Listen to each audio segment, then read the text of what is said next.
നമസ്കാരം.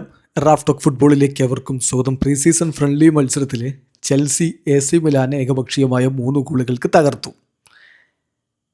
ഇരട്ട ഗോളുകളുമായിട്ട് മികച്ച പ്രകടനമാണ് ബ്രസീലിയൻ സൂപ്പർ താരം ജാവോ പെഡ്രോ ചെൽസിക്കായിട്ട് നടത്തിയത്. കൈസേഡോയുടെ ഒരു സ്ക്രൈമർ, ഒരു കിടിലൻ ഗോളും ഉണ്ടായിരുന്നു. രണ്ട് ടീമിലും സൂപ്പർ താരങ്ങളുണ്ടായിരുന്നു. റാഫേൽ ലിയാവോയും അതുപോലെ തന്നെ ലോഫ്റ്റസ് ചീക്കും മോഡ്രിച്ചും അങ്ങനെയുള്ള പൗലോവിച്ചുമൊക്കെ AC മിലാന് വേണ്ടി സ്റ്റാർട്ട് ചെയ്തു. പിന്നെ സബ്സ്റ്റിറ്റ്യൂട്ട് റോളിൽ രണ്ടാം പകുതിയിൽ എൻഗൂങ്കു ഇറങ്ങുകയുണ്ടായി, ഗോൺസാലോ റാമോസ് ഇറങ്ങുകയുണ്ടായി. അങ്ങനെ മികച്ച ടീമും കൊണ്ട് തന്നെയാണ് AC മിലാൻ ഇറങ്ങിയത്.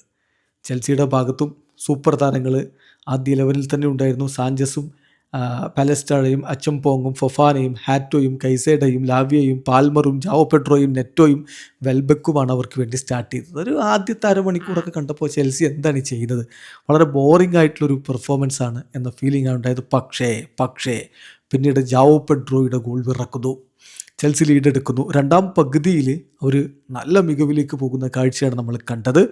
ജാവോ പെഡ്രോ വീണ്ടും ഗോളടിച്ചു.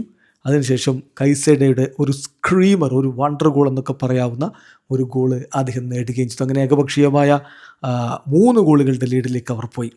ശരിക്കും പറഞ്ഞാൽ നല്ല രൂപത്തിലുള്ളൊരു പെർഫോമൻസ് ചെൽസിയുടെ ഭാഗത്ത് വന്നു. അവരുടെ പുതിയ താരങ്ങൾ, പ്രത്യേകിച്ച് എടുത്ത് പറയേണ്ടത് പാലസ്ട്രയുടെ ഒരു പ്രകടനമാണ്. വളരെ മനോഹരമായിട്ട് തന്നെ അദ്ദേഹം ഈ ഒരു കളിയിൽ കളിച്ചിട്ടുണ്ട്. അവരുടെ ഇപ്പം ആദ്യത്തെ 1-2 കളികൾ അത്ര മികച്ചതായിരുന്നില്ല ഈ ഒരു പ്രീ സീസൺ ഫ്രണ്ട്ലികളിൽ. പക്ഷേ ഇപ്പോൾ ഈ കളിയിൽ നന്നായിട്ട് തന്നെ കളിച്ചു. എസ്പെഷ്യലി സെക്കൻഡ് ഹാഫ് നമ്മൾ എടുത്തു പറയണം. ഒരുപാട് പോസിറ്റീവ് കാര്യങ്ങളുണ്ട്. Lavia, Palestra, Caicedo, Jackson, Joao Pedro, Fofana, അങ്ങനെ ഒരുപാട് താരങ്ങൾ അവരുടെ മികവ് കാണിച്ചിട്ടുണ്ട്. എന്തായാലും സാബി അലോൺസോയുടെ കീഴിൽ ചെൽസി മികവ് കാണിക്കുമെന്ന പ്രതീക്ഷയിൽ തന്നെയാണ് ആരാധകർ. കഴിഞ്ഞ സീസണിൽ 10ാം സ്ഥാനത്താണ് പ്രീമിയർ ലീഗിൽ അവർ ഫിനിഷ് ചെയ്തിരുന്നെങ്കിൽ ഇത്തവണ കാര്യങ്ങളിൽ മാറ്റമുണ്ടാകും എന്ന പ്രതീക്ഷയോടുകൂടി കാത്തിരിക്കുന്നു. മികച്ച പ്രകടനം ഒരിക്കൽ കൂടി ജാവോ പെഡ്രോയുടെ ഭാഗത്തു നിന്ന്. വീഡിയോ അവസാനിക്കുന്ന ഫുട്ബോൾ ലോകത്ത് കൂടുതൽ വിശേഷങ്ങളുമായി റാഫ് ടോക്സ് എത്താം.